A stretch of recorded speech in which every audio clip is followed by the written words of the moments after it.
Purihin ang poong Jesus, salita ng Amang Diyos, mula sa langit na naog, naging tao sa pagsakop, sa sala ng sansinukob.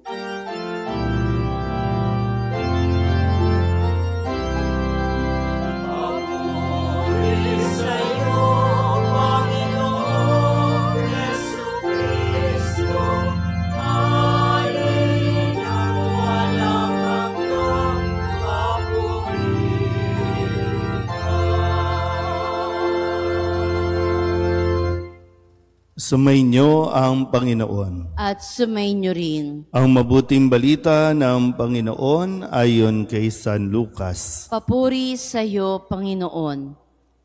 Noong panahong iyon, ang Anghel Gabriel ay sinugo ng Diyos sa Nazareth, Galilea, sa isang dalaga na ang pangalay Maria. Siya'y nakatakdang ikasal kay Jose, isang lalaki buhat sa lipi ni Haring David. Paglapit ng anghel sa kinaroroonan ng dalaga, binati niya ito, "Matuwa ka, ikaw ay kalugod-lugod sa Diyos." Wika niya, "Sumasa iyo ang Panginoon." Nagulumihanan si Maria sa gayong pangungusap at tinisip niyang mabuti kung ano ang kahulugan niyon.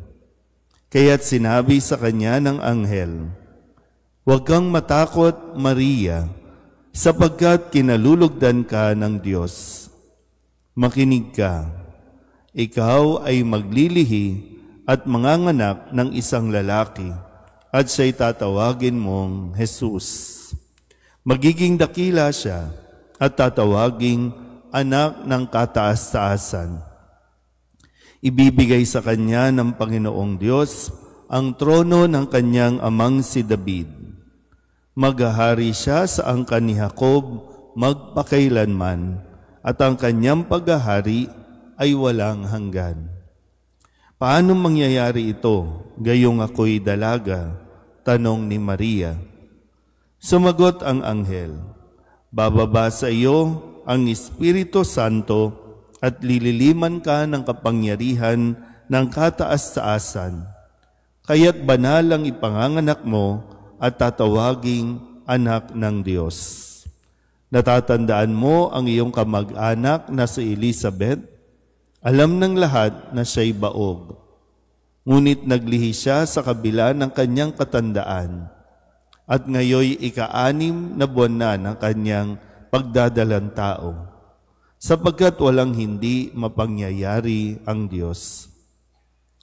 Sumagot si Maria, "Ako'y alipin ng Panginoon, mangyari sa akin ang iyong sinabi." At nilisan siya ng anghel. Ang mabuting balita ng Panginoon. Pinupuri ka namin, Panginoong Hesukristo. Isang magandang umaga po sa inyong lahat. Maligayang pagdiriwang ng dakilang kapistahan ng pagpapahayag ng magandang balita tungkol sa Panginoon. Kumbaga sa lingwahe natin, sasabihin sa inyo ng doktor, "Congratulations, buntis ka na."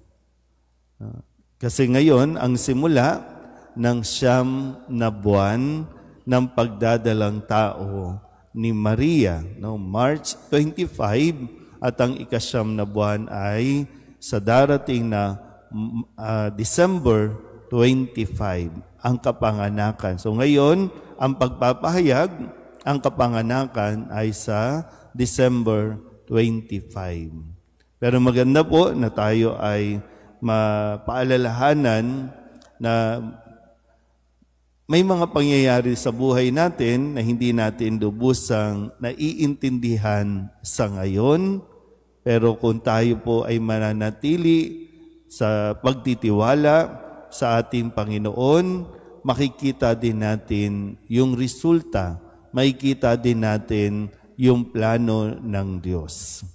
Meron tayong sariling plano, meron tayong sariling diskarte, kung kailan gusto natin, kung kailan, yun lahat, pinaplano natin. Pero pumapasok ang plano ng Diyos at higit na maganda ang plano ng Diyos kaysa sa gusto nating mangyari. Kailangan lang talaga natin na katulad ni Maria, no? Kailangan lang talaga natin matuto ring magtiwala. Nakakatakot itong kanyang haharapin. Hindi ito magiging madali dahil sa kanilang kalagayan ni Jose, hindi pa sila nagsasama sa isang bahay, hindi pa sila nagsisiping, at dahil sa kanyang pagdadalang tao, no, kung tatanggapin niya, pwedeng ikapahamak ng buhay niya. Pero sabi nga ng anghel, huwag siyang matakot dahil nasa kanya ang Espiritu. Nasa kanya ang Espiritu Santo at sila ay gagabayan. At doon, sa murang edad ni Maria, ay talagang natutong ipagkatiwala ang kanyang buhay sa kamay ng Diyos. At hindi naman siya binigo. Hindi siya nabigo. Hindi siya nawala ng pag-asa, kundi mas kumapit pa siya sa Diyos. Kaya kung sa imahin o sa larawan na nasa inyong harapan, nang siya ay kinakausap ng anghel, ay talagang nandoon ang kanyang mga tanong, nandoon ang kanyang paghingi ng assurance, sa kung ano ang haharapin at sa kung ano ang kanya pong pwedeng gawin. Kung matuto lang talaga din tayong magtiwala at iasa sa Diyos ang lahat ng plano natin din sa buhay.